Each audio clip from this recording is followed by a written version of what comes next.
Dois heróis da Idade Média, a dupla. O Evangelho foi implantado na Boêmia já no século IX. A Bíblia se achava traduzida e o culto público era celebrado na língua do povo, mas à medida que aumentava o poder do Papa, a palavra de Deus se obscurecia.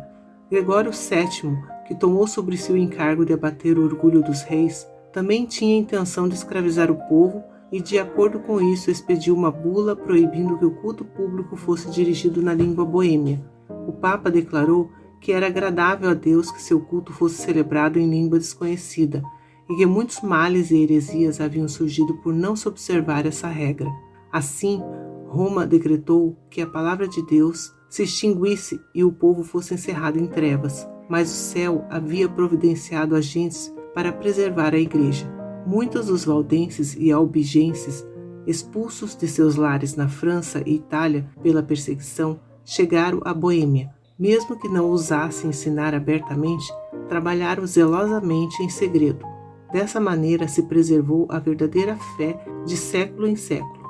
Antes dos dias de Hus, houve na Boêmia homens que se levantaram para condenar abertamente a corrupção na igreja e a dissolução do povo.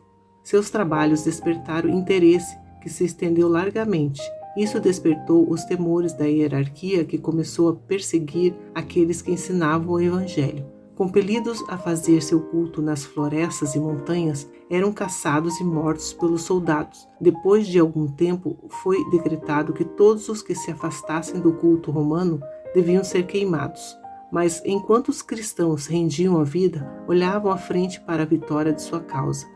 Um dos que ensinavam que a salvação só se encontrava pela fé no Salvador crucificado, declarou ao morrer: "A fúria dos inimigos da verdade agora prevalece contra nós, mas não será para sempre. Alguém se levantará dentre o povo comum, sem espada, sem autoridade, e contra ele não poderão prevalecer." O tempo de Lutero estava ainda muito distante, mas já se erguia alguém cujo testemunho contra Roma abalaria as nações. João Hus nasceu em um lar humilde e cedo ficou órfão pela morte do pai. Sua piedosa mãe acreditava que a educação e o temor de Deus eram os bens mais valiosos. Fez todo esforço para proporcionar essa herança ao filho. Hus estudou na escola da província, passando depois para a Universidade de Praga, onde teve admissão gratuita como estudante carente. Foi acompanhado na viagem por sua mãe, viúva e pobre. Não possuía dádivas nem riquezas mundanas para conferir ao filho, mas aproximando-se eles da grande cidade, ajoelhou-se ela ao lado do jovem sem pai,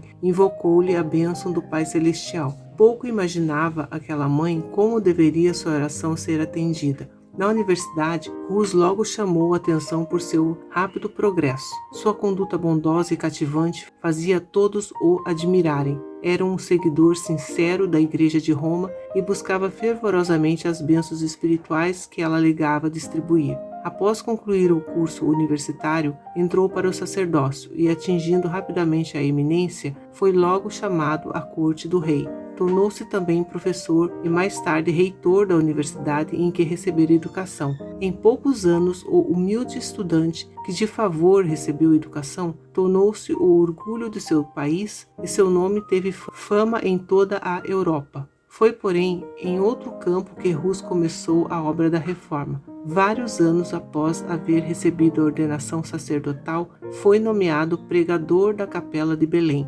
O fundador dessa capela defendeu como assunto de grande importância a pregação das Escrituras na língua do povo. Apesar da oposição de Roma a essa prática, ela não se interrompeu completamente na Boêmia. Havia, porém, grande ignorância das Escrituras e os piores vícios prevaleciam entre o povo de todas as classes.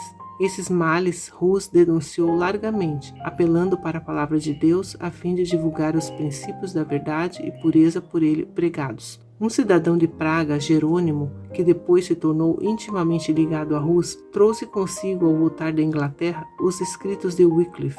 A rainha da Inglaterra, convertida aos ensinos de Wycliffe, era uma princesa boêmia, e por sua influência as obras do reformador foram também amplamente divulgadas em seu país natal. Hus leu essas obras com interesse. Cria que seu autor era cristão sincero e inclinava-se a considerar favoravelmente as reformas que advogava. Sem o saber, Hus já começou a trilhar um caminho que o levaria longe de Roma. 2 quadros impressionantes. Por esse tempo chegaram a Praga 2 estrangeiros da Inglaterra, homens de saber, que tinham recebido a luz e haviam chegado para espalhá-la naquela terra distante. Começando com um ataque aberto à supremacia do Papa, foram logo silenciados pelas autoridades, mas não estando dispostos a abandonar seu propósito, recorreram a outras medidas. Sendo artistas, bem como pregadores, prosseguiam pondo em prática a sua habilidade. Em local aberto ao público, pintaram 2 quadros. Um representava a entrada de Cristo em Jerusalém, humilde e montado em um jumento, Mateus 21, 5. Seguido por seus discípulos, descalços e com roupas gastas pelas viagens. O outro quadro mostrava uma elegante procissão eclesiástica, o Papa em suas ricas vestes e tríplice coroa, cavalgando um cavalo magnificamente ornamentado, com trompetistas à sua frente e seguido pelos cardeais e prelados em deslumbrante polpa. Ali estava um sermão que prendeu a atenção de todas as classes. Multidões vieram contemplar os desenhos. Ninguém deixou de compreender a moral, e muitos ficaram profundamente impressionados pelo contraste entre a mansidão e humildade de Cristo, o Mestre, e o orgulho e arrogância do Papa, seu servo professo. Houve grande comoção em Praga, e os estrangeiros, depois de algum tempo, acharam necessário partir para sua própria segurança. Mas a lição que haviam ensinado não ficou esquecida. Os quadros causaram profunda impressão no espírito de Hus, levando-o a um estudo mais acurado da Bíblia e dos escritos de Wycliffe. Embora ainda não estivesse pronto para aceitar todas as reformas defendidas por Wycliffe, Hus reconheceu o verdadeiro caráter do papado e denunciou o orgulho, a ambição e a corrupção da hierarquia. Praga é interditada.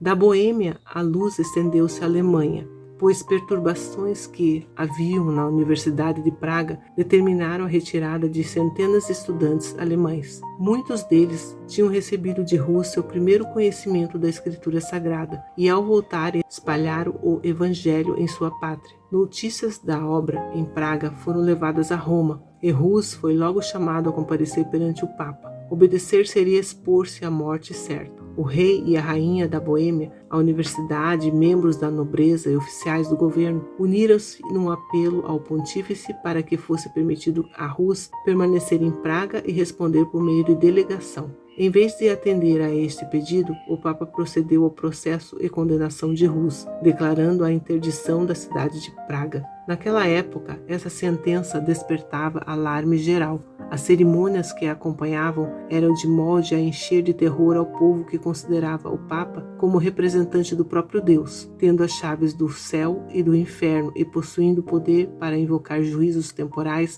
bem como espirituais. Acreditava-se que as portas do céu se fechavam contra a região atingida pelo interdito, que, até que o Papa removesse a excomunhão, os mortos eram excluídos das moradas da bem-aventurança. Como sinal dessa terrível calamidade, suspendiam-se todos os cultos, as igrejas foram fechadas, celebravam-se os casamentos nos pátios das igrejas, os mortos eram sepultados sem os ritos fúnebres em fossos ou no campo. Assim, por meio de medidas que apelavam para a imaginação, Roma buscava dirigir a consciência dos homens. A cidade de Praga encheu-se de tumulto. Uma classe numerosa denunciou Hus como a causa de todas as suas calamidades e exigiram que ele fosse entregue à vingança de Roma. Para acalmar a tempestade, o reformador retirou-se por algum tempo à sua aldeia natal. Escrevendo aos amigos que deixara em Praga, disse: "Se me retirei do meio de vós, foi para seguir o preceito e exemplo de Jesus Cristo, a fim de não dar lugar aos mal-intencionados para atraírem sobre si a condenação eterna, e a fim de não ser para os piedosos causas de aflição e perseguição. Retirei-me também pelo receio de que os sacerdotes ímpios pudessem continuar por mais tempo a proibir a pregação da palavra de Deus entre vós, mas não vos deixei para negar a verdade divina, pela qual, com o auxílio de Deus, estou disposto a morrer." Hus não cessou seus labores, mas viajou pelos territórios circunjacentes, pregando a ávidas multidões. As medidas a que o Papa recorreu a fim de suprimir o Evangelho estavam fazendo com que este mais largamente se estendesse. Nada podemos contra a verdade, senão pela verdade, segundo Coríntios 13, 8. O espírito de Hus, nessa fase de sua carreira, estava em doloroso conflito. Embora a igreja estivesse procurando fulminá-lo com seus raios, Não havia ele renegado a autoridade dela. A Igreja de Roma era ainda para ele a esposa de Cristo e o Papa o representante vigário de Deus. O que Rus estava a guerrear era o abuso da autoridade, não o princípio em si mesmo. Isso acarretou terrível conflito entre as convicções de seu entendimento e os ditames de sua consciência. Se a autoridade era justa e infalível, como cria que fosse, como poderia acontecer achar-se obrigado a desobedecer-lhe? Obedecer, compreendia-o ele, significava pecar, mas por que a obediência a uma igreja infalível levaria a tal situação? Era este o problema que não podia resolver, esta a dúvida que o torturava sempre e sempre. A solução que mais justa se lhe apresentou era que havia acontecido novamente, como já antes, nos dias do Salvador, que os sacerdotes da igreja tinham se tornado pessoas ímpias e estavam usando da autoridade lícita para fins ilícitos. Isso o levou a adotar para a sua própria orientação e para a guia daqueles a quem pregava a máxima de que os preceitos das Escrituras, comunicados por meio do entendimento, devem reger a consciência, em outras palavras, de que Deus, falando na Bíblia, e não a igreja falando pelo sacerdote, é o único guia infalível. Quando depois de algum tempo acalmou a excitação em Praga, Rus voltou para sua capela de Belém, a fim de continuar com maior zelo e ânimo a pregação da palavra de Deus. Seus inimigos eram ativos e poderosos, mas a rainha e muitos dos nobres eram seus amigos, e o povo em grande parte o apoiava. Comparando seus ensinos puros e elevados e sua vida santa com os dogmas degradantes pregados pelos romanistas e a avareza e devassidão que praticavam, muitos consideravam uma honra estar ao seu lado. Até aqui, Rus esteve sozinho em seus trabalhos. Agora, porém, Jerônimo, que durante sua estada na Inglaterra aceitou os ensinos de Wycliffe, se uniu na obra da reforma. Daí em diante, os dois estiveram ligados durante toda a vida e na morte não deveriam ser separados. Gênio brilhante, eloquência e saber, dotes que conquistaram o favor popular, possuía-os Jerônimo em alto grau. Mas quanto às qualidades que constituem a verdadeira força de caráter, Rus era maior. Seu discernimento calmo servia como restrição ao espírito impulsivo de Jerônimo, que com verdadeira humildade se apercebia de seu valor e cedia aos seus conselhos. Sob o trabalho de ambos, a reforma estendeu-se mais rapidamente. Deus permitiu que grande luz resplandecesse no espírito daqueles homens escolhidos, revelando-lhes muitos dos erros de Roma, mas eles não receberam toda a luz que devia ser dada ao mundo. Por meio destes seus servos, Deus estava guiando o povo para fora das trevas do romanismo. Havia, porém, muitos e grandes obstáculos a serem por eles enfrentados, e ele os guiou passo a passo conforme o podia suportar. Não estavam preparados para receber toda a luz de uma vez. Como o completo fulgor do sol ao meio-dia, para os que durante muito tempo permaneceram em trevas, fosse ele apresentado, te-los-ia feito desviarem-se. Portanto, ele a revelou pouco a pouco, à medida que podia ser recebida pelo povo. De século em século, outros fiéis obreiros deveriam seguir-se para guiar o povo cada vez mais longe do caminho da reforma. Persistia o cisma na igreja. 3 papas contendiam pela supremacia, e sua luta encheu a cristandade de crime e tumulto. Não contentes de lançarem anátemas, recorriam às armas temporais. Cada qual se propôs obter armas e recrutar soldados. É claro que necessitavam dinheiro, e para arranjá-lo, os dons, ofícios e bênçãos da igreja eram oferecidas à venda. Os padres também, imitando os superiores, recorriam à simonia, que é o tráfico de coisas sagradas ou espirituais, tais como sacramentos, dignidades, benefícios eclesiásticos e outros, e a guerra para humilhar seus rivais e fortalecer seu próprio poder. Com uma audácia que aumentava dia a dia, Rus fulminava as abominações que eram toleradas em nome da religião, e o povo acusava abertamente os chefes romanistas como causa das misérias que oprimiam a cristandade. Novamente, a cidade de Praga parecia à borda de um conflito sangrento. Como nas eras anteriores, o servo de Deus foi acusado de ser o perturbador de Israel. 1 Reis 18-17. A cidade fora de novo posta sob interdito, e Rus retirou-se para sua aldeia natal. Finalizara-se o testemunho tão fielmente dado de sua amada capela de Belém.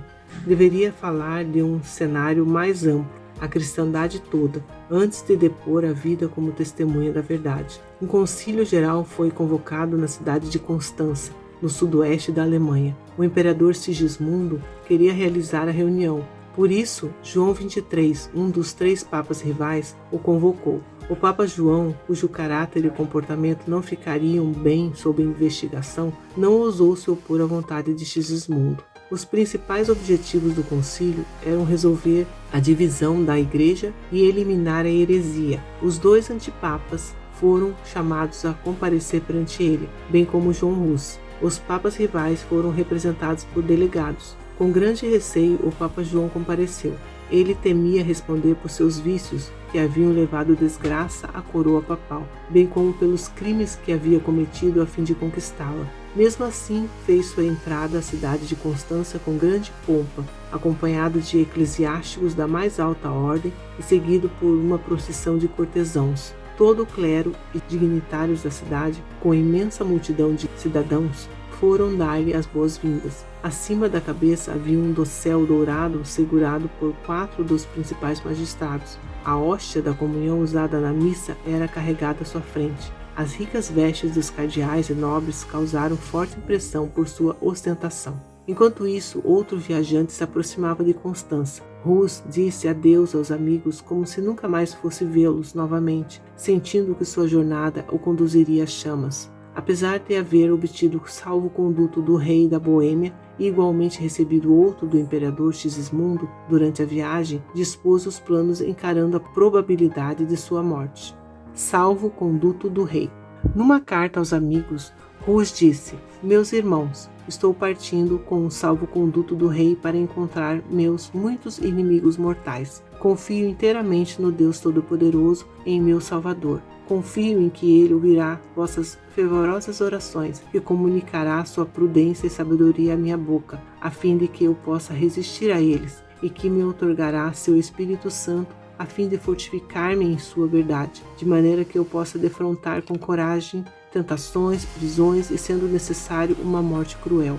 Jesus Cristo sofreu por aqueles que tanto amava. Deveríamos então ficar perplexos por Ele nos ter deixado exemplo para que nós mesmos possamos suportar com paciência todas as coisas para a nossa própria salvação?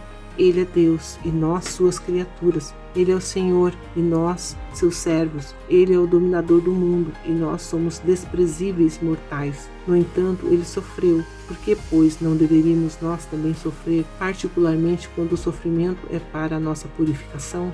Portanto, meus amados, se minha morte contribuir para a glória de Cristo, ore para que ela aconteça depressa e para que o Senhor me capacite a suportar todas as calamidades fielmente. Mas se for melhor que eu volte para o meio de vós, oremos a Deus para que eu possa fazer sem mancha, isto é, para que eu não suprima um tio da verdade do Evangelho, a fim de deixar a meus irmãos um excelente exemplo a seguir. Provavelmente, pois, nunca mais contemplareis o meu rosto em praga, mas se a vontade de Deus Todo-Poderoso te dignar a me restituir a vós, avancemos então com o coração mais firme no conhecimento e no amor de sua lei.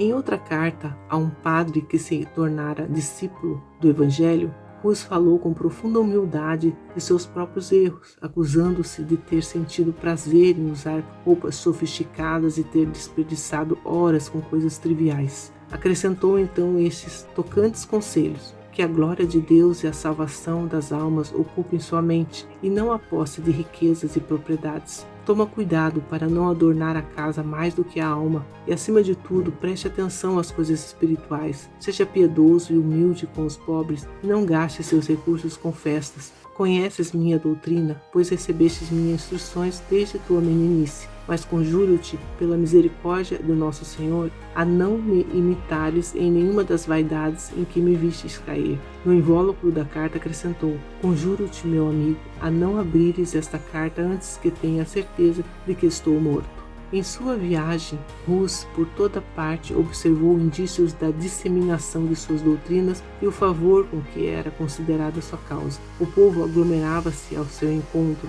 Em algumas cidades, os magistrados o escoltavam pelas ruas. Chegado a Constança, Hus recebeu plena liberdade. Ao salvo-conduto do imperador acrescentou-se uma garantia pessoal de proteção por parte do Papa. Mas com violação dessas solenes e repetidas declarações, em pouco tempo o reformador foi preso, por ordem tanto do Papa como dos cardeais, e lançado em um calabouço terrível. Mais tarde foi transferido para o castelo forte além do Reno e ali conservado prisioneiro. Pouco depois, o próprio Papa foi mandado para a mesma prisão. Foi condenado por provas de sua culpa nos mais baixos crimes, além de assassinato, simonia e adultério, pecados tão terríveis que não convém mencionar. Assim o próprio concílio declarou, e finalmente foi ele despojado da coroa. Os antipapas também foram depostos, e um novo pontífice foi escolhido. Se bem que o próprio Papa estivesse sido acusado de maiores crimes que os de que Hus denunciara os padres e contra os quais exigira reforma, o mesmo concílio que rebaixou o pontífice tratou também de esmagar o reformador. O aprisionamento de Hus despertou grande indignação na Boêmia. Nobres poderosos dirigiram ao concílio protestos veementes contra o ultraje. O imperador, que não queria violar o salvo-conduto, se opôs às medidas tomadas contra Hus, mas os inimigos do reformador eram maus e decididos e argumentaram que a fé não deve tolerar hereges, nem pessoas suspeitas de heresia, mesmo que tenham consigo o salvo-conduto de imperadores e reis. História do Concílio de Constança de l'Enfant. Assim prevaleceram eles. Fragilizado por causa de uma doença, o calabouço úmido e impuro lhe acarretou uma febre que quase o levou à sepultura. Hus foi finalmente conduzido perante o concílio. Acorrentado, ficou em pé na presença do imperador, que havia se comprometido a protegê-lo. Com firmeza apresentou a verdade, e na presença dos dignitários da Igreja e do Estado, protestou solenemente contra as corrupções da hierarquia. Quando o concílio exigiu que ele escolhesse entre renegar suas doutrinas ou ser condenado à morte, Hus aceitou o destino de mártir. A graça de Deus o sustentou. Durante as semanas de sofrimento, antes de sua sentença final, a paz do céu encheu sua alma. Disse ao amigo: escreva essa carta da prisão, com as mãos acorrentadas, esperando minha sentença de morte para amanhã. Quando, com o auxílio de Jesus Cristo, de novo nos encontrarmos na deliciosa paz da vida futura, você descobrirá o quanto Deus tem sido misericordioso comigo e o quanto Ele tem me sustentado em minhas tentações e provas. Previsão de vitória.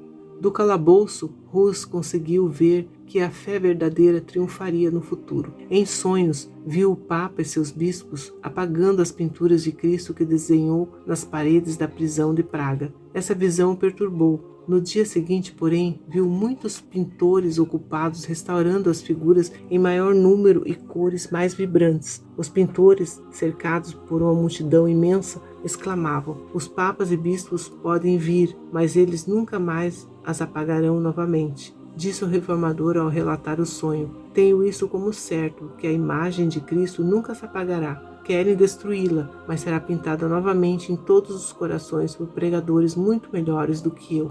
Pela última vez, Hus foi levado perante o concílio. Era uma vasta e brilhante assembleia. O imperador, os príncipes do império, os delegados reais, os cardeais, bispos e padres e uma grande multidão de todas as partes da cristandade se reuniram testemunhas deste primeiro grande sacrifício na prolongada luta pela qual se deveria conseguir a liberdade de consciência. Quando os líderes da reunião perguntaram qual era sua decisão final, Hus declarou que se recusava a renunciar seus pontos de vista. Fixando o olhar penetrante no imperador, cuja palavra empenhada fora tão vergonhosamente violada, declarou: decidi por livre e espontânea vontade comparecer perante esse concílio, sob a pública proteção e a fé do imperador aqui presente. O rosto do Sigismundo ficou muito vermelho, enquanto todos os olhos se voltaram para ele. Pronunciada a sentença, iniciou-se a cerimônia de degradação. Exortado mais uma vez a se retratar, Hus respondeu,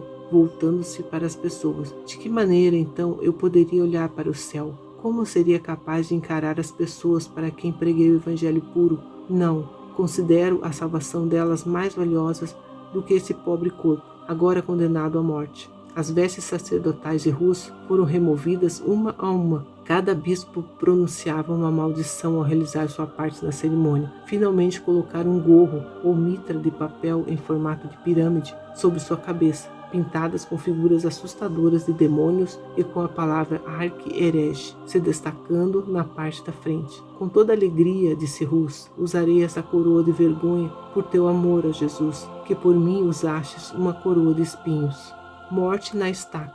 Quando ficou assim vestido, os prelados disseram: agora votamos a tua alma ao diabo. E eu, disse João Rus, erguendo os olhos ao céu, entrego meu espírito em tuas mãos, ó Senhor Jesus, pois tu me remiste. Foi então entregue às autoridades seculares e levado fora ao lugar da execução. Imensa procissão o acompanhou. Quando estava atado ao poste e tudo pronto para acender a fogueira, mais uma vez incitaram o mártir a se salvar renunciando aos seus erros. A quais erros devo renunciar? Questionou Rus. Sei que não sou culpado de nenhum.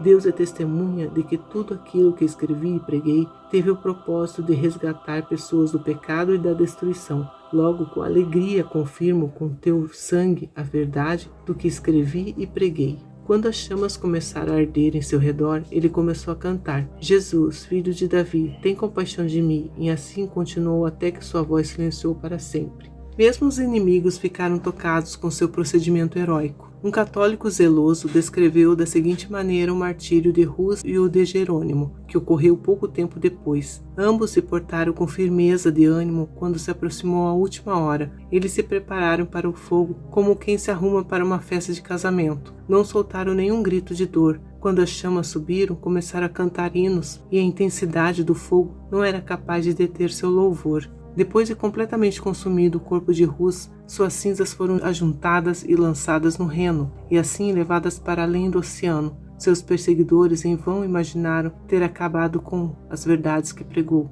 Dificilmente se dariam conta de que as cinzas naquele dia, levadas para o mar, deveriam ser como semente espalhada em todos os países da terra, em terras ainda desconhecidas na época. Daria muito fruto em forma de testemunho da verdade. A voz no concílio de Constância ecoaria ao longo das eras vindouras. Seu exemplo de fé e constância incentivaria muitos outros a permanecer firmes pela verdade, diante da tortura e da morte. Sua execução mostrou ao mundo inteiro a crueldade de Roma. Os inimigos da verdade estavam ajudando a causa que tentavam destruir. Mesmo assim, o sangue de mais uma testemunha ainda testificaria da verdade. Jerônimo havia incentivado Rus a ser corajoso e firme, dizendo que, se ele corresse perigo, iria o mais rápido possível em seu auxílio. Quando ficou sabendo que o reformador estava preso, o fiel discípulo se preparou para cumprir sua promessa. Sem salvo-conduto, partiu para Constança. Ao chegar, percebeu que apenas havia se exposto ao perigo, sem a possibilidade de fazer qualquer coisa para o livramento de Rus. Fugiu da cidade, mas foi preso e conduzido de volta em correntes. Da primeira vez que compareceu perante o concílio, suas tentativas de réplica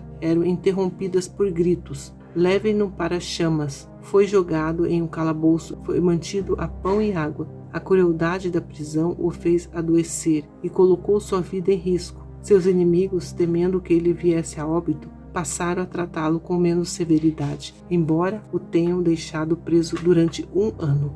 Cedendo à prisão. A violação do salvo-conduto de Rus criou uma tempestade de indignação. Então o concílio decidiu que, em vez de queimar Jerônimo, o forçaria a se retratar. Ele recebeu a escolha de renegar suas crenças ou morrer na fogueira. Fragilizado pela doença, pelas dificuldades da prisão e pela tortura da ansiedade da apreensão, separado dos amigos e arrasado pela morte de Rus, a fortaleza de Jerônimo cedeu, e ele consentiu em submeter-se ao concílio. Comprometeu-se a aderir à fé católica e aceitou o voto do concílio de condenar as doutrinas de Wycliffe e Rus, com exceção das sagradas verdades que haviam ensinado. Na solidão do calabouço, Jerônimo percebeu com clareza o que havia feito. Ele se lembrou da coragem e fidelidade de Rus. Ponderou sobre a negação da fé que acabou de fazer. Pensou no mestre a quem se comprometeu a servir e que por amor dele suportou a morte da cruz. Antes de sua retratação, encontrou conforto em todos os sofrimentos, na certeza do favor de Deus. Naquele momento, remorso e a dúvida torturavam sua alma. Ele sabia que precisaria fazer muitas outras retratações antes de estar em paz com Roma. O caminho em que estava entrando poderia terminar em completa apostasia. Sua resolução estava tomada. Não negaria ao Senhor para escapar de um breve período de sofrimento. Ânimo renovado. Logo Jerônimo foi levado novamente perante o concílio. Sua submissão não tinha deixado os juízes satisfeitos. Somente se abrisse mão completamente da verdade, poderia ele preservar a própria vida. Entretanto, Jerônimo decidiu proclamar sua fé e seguir seu irmão Marte até as chamas. Ele renunciou à retratação anterior e, por estar prestes a morrer, reivindicou solenemente o direito de fazer sua própria defesa.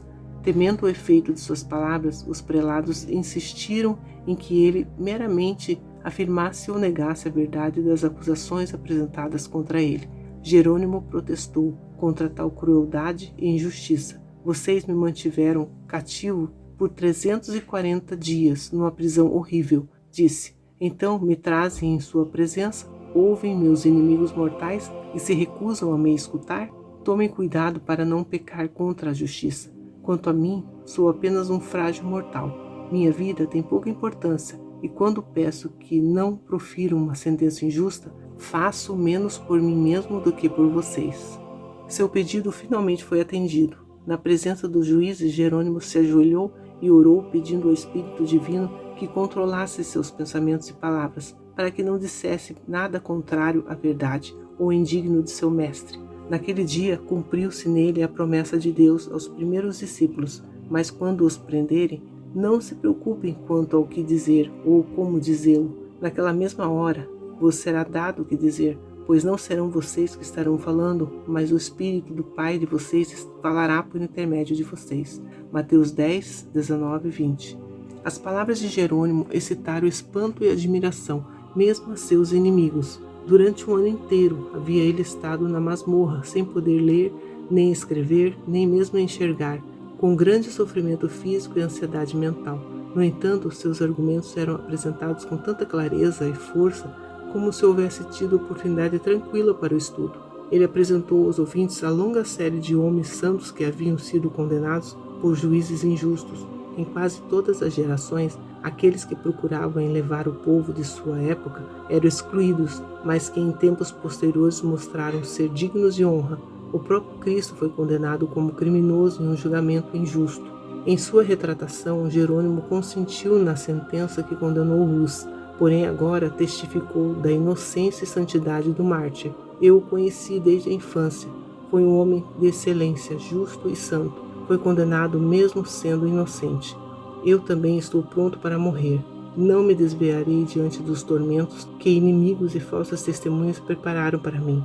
Um dia eles prestarão contas de seus enganos diante do grande Deus, a quem ninguém é capaz de enganar. Jerônimo continuou. De todos os pecados que cometi desde a juventude, nenhum pesa tanto em meu espírito e me causa tão grande remorso quanto o que cometi nesse lugar fatal, quando concordei com a ímpia sentença proferida contra Wycliffe e contra o santo mártir João Hus, meu mestre e amigo. Sim, eu confesso do fundo do coração e declaro com horror que, desgraçadamente, cedi ao medo quando diante da morte condenei suas doutrinas. Portanto, imploro ao Deus Todo-Poderoso que se incline para perdoar meus pecados e este em particular, o mais terrível de todos. Apontando para os seus juízes, disse com firmeza: vocês condenaram Wycliffe e João Hus. As coisas que eles afirmaram e que são irrefutáveis, eu também as declaro de igual maneira. Suas palavras foram interrompidas. Os oficiais da igreja, trêmulos de raiva, clamaram: que necessidade há de mais provas? Estamos vendo diante de nós o mais obstinado dos hereges. Sem se abalar com tamanha comoção, Jerônimo exclamou: vocês imaginam que tenho medo de morrer? Vocês me mantiveram em um calabouço horrível por um ano inteiro, uma sentença pior do que a própria morte. Trataste-me mais cruelmente do que a um turco, judeu ou pagão, e minha carne em vida literalmente apodreceu sob os ossos. E contudo, não me queixo, pois a lamentação não vai bem a um homem de coração e espírito. Só posso expressar minha perplexidade diante de um tratamento tão desumano dispensado a um cristão. Prisão e morte. Mais uma vez caiu uma tempestade de ira e Jerônimo foi enviado o mais rápido possível de volta à prisão. Apesar disso, suas palavras produziram profunda impressão em alguns que desejavam salvar a vida dele. Essas autoridades o visitaram e instigaram para que se sujeitassem ao concílio. Apresentaram como recompensa as melhores perspectivas, Mas semelhante a seu mestre, quando se lhe ofereceu a glória do mundo, Jerônimo permaneceu firme. Prove-me pelas sagradas escrituras que estou em erro, disse ele, e o renunciarei. As sagradas escrituras, exclamou um de seus tentadores. Tudo precisa ser julgado por elas? Quem é capaz de entendê-las sem a interpretação da Igreja? São as tradições dos homens mais dignas de fé do que o Evangelho do nosso Salvador? Replicou Jerônimo. Paulo não exortou aqueles a quem escreveu a escutarem as tradições dos homens, mas disse, esquadrinhai as Escrituras. Herege, foi a resposta. Arrependo-me de haver insistido por tanto tempo com você. Vejo que está instigado pelo demônio. Não demorou muito e Jerônimo foi levado para o mesmo lugar onde Rus perdeu a vida. Foi cantando ao longo do caminho, com o rosto iluminado de alegria e paz. Seu olhar fixava-se em Cristo, e a morte para ele havia perdido o terror. Quando o capataz passou por trás dele para acender a fogueira, o mártir exclamou, coloque fogo na minha frente, se eu tivesse medo não estaria aqui. Suas últimas palavras, proferidas quando as chamas se levantaram em redor dele, foram uma oração. Senhor, Pai Todo-Poderoso, tem piedade de mim e perdoa meus pecados, pois tu sabes que sempre amei tua verdade. Sua voz cessou, mas os lábios continuaram a mover-se em oração. Tendo o fogo efetuado a sua obra, as cinzas do mártir, com a terra sobre a qual repousavam, foram reunidas, e como as cinzas de Rus foram lançadas no reno. Assim pereceram os fiéis portadores da luz de Deus. A execução de Jerônimo acendeu uma chama de indignação e horror na Boêmia. Toda a nação declarava que ele foi um mestre fiel da verdade. O povo entendeu que ele foi vítima da perfídia dos padres e traição do imperador. O povo acusava o concílio de homicídio. As doutrinas de Rus atraíram agora maior atenção do que nunca antes e muitos aceitaram a fé reformada. Os assassinos de Rus não permaneceram silenciosos a testemunhar o triunfo que alcançava a causa do reformador. O Papa e o Imperador se uniram para reprimir o movimento. O exército de Sigismundo foi enviado contra a Boêmia. Deus, porém, enviou um libertador, Zízica, que logo depois do início da guerra ficou completamente cego.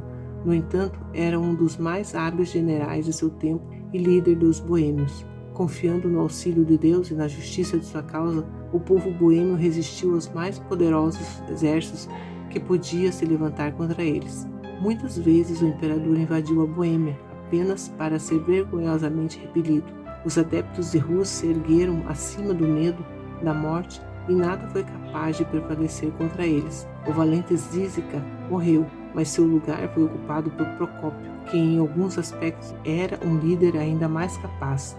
Os inimigos dos boêmios, sabendo que havia morrido o guerreiro cego, imaginaram ser favorável a oportunidade de recuperar tudo que haviam perdido.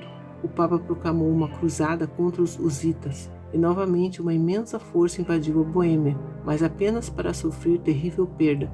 Outra cruzada foi convocada, e em todos os países papais da Europa foram reunidos homens, dinheiro e munições de guerra. Grande multidão se congregou sob o estandarte papal, seguros de que, afinal, se poria termo aos hereges husitas. Confiante na vitória, a numerosa força entrou na Boêmia. O povo se arregimentou para repeli-la.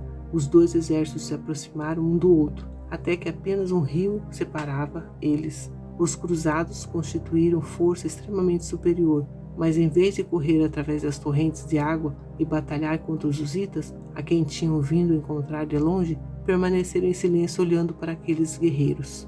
De repente, um terror misterioso recaiu sobre o exército. Sem desferir um só golpe, o poderoso agrupamento se dispersou como se tivesse sido dissipado por um poder invisível. Muitos foram mortos pelo exército husita, que perseguiu os fugitivos, e imenso despojo caiu nas mãos dos vitoriosos, de maneira que a guerra, em vez de empobrecer os boêmios, os enriqueceu. Alguns anos depois, sob o domínio de um novo papa, empreendeu-se mais uma cruzada. Como antes, homens e meios foram trazidos de todos os países papais da Europa. Grande foi o engodo apresentado aos que se deveriam empenhar nessa perigosa batalha. Assegurava-se a cada cruzado o perdão completo dos mais hediondos crimes. A todos os que morressem na guerra era prometida preciosa recompensa no céu, e os que sobrevivessem haveriam de colher honras e riquezas no campo de batalha.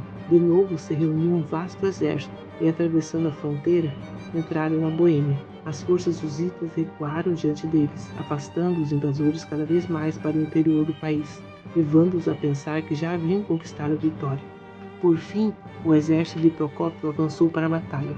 Os cruzados, descobrindo então o seu erro, ficaram no acampamento esperando o assalto. À medida que os invasores ouviram o som do exército que se aproximava, mesmo antes que os hussitas estivessem à vista, um pânico de novo caiu sobre eles. Príncipes, generais e soldados rasos, livrando-se de suas armaduras, fugiram em todas as direções. Sua derrota foi completa e novamente os vitoriosos saíram com as mãos cheias de despojos.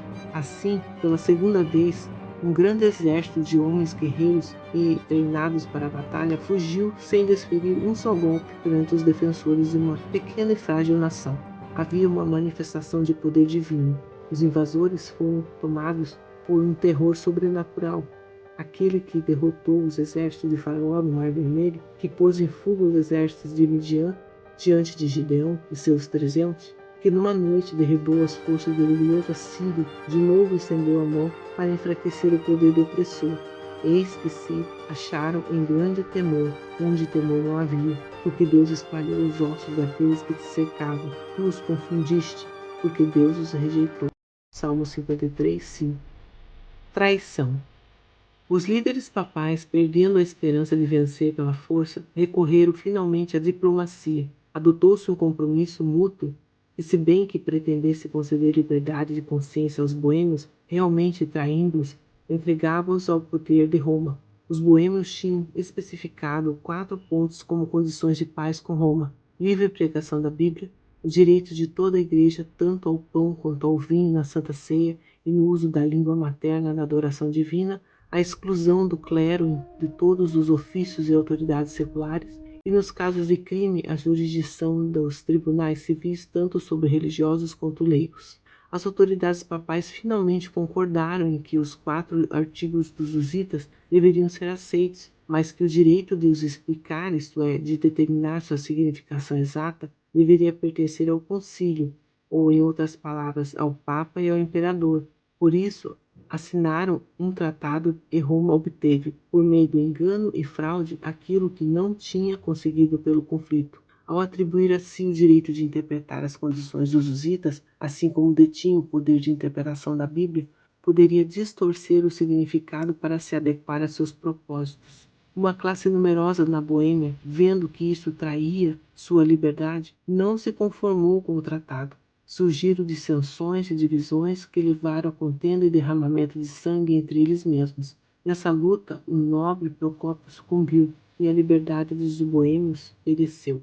Sigismundo, traidor de Rus e Jerônimo, tornou-se agora rei da Boêmia e, sem consideração para com seu juramento de apoiar os direitos dos boêmios, prosseguiu com o estabelecimento do papado. Ele, porém, pouco ganhara com sua subserviência a Roma. Durante 20 anos, sua vida estivera repleta de trabalhos e perigos. Seus exércitos tinham sido arruinados, esgotados os seus tesouros por uma longa e infrutífera luta. E agora, depois de reinar 1 ano, morreu, deixando seu reinado às bordas da guerra civil e legando à posteridade um nome estigmatizado com a infâmia.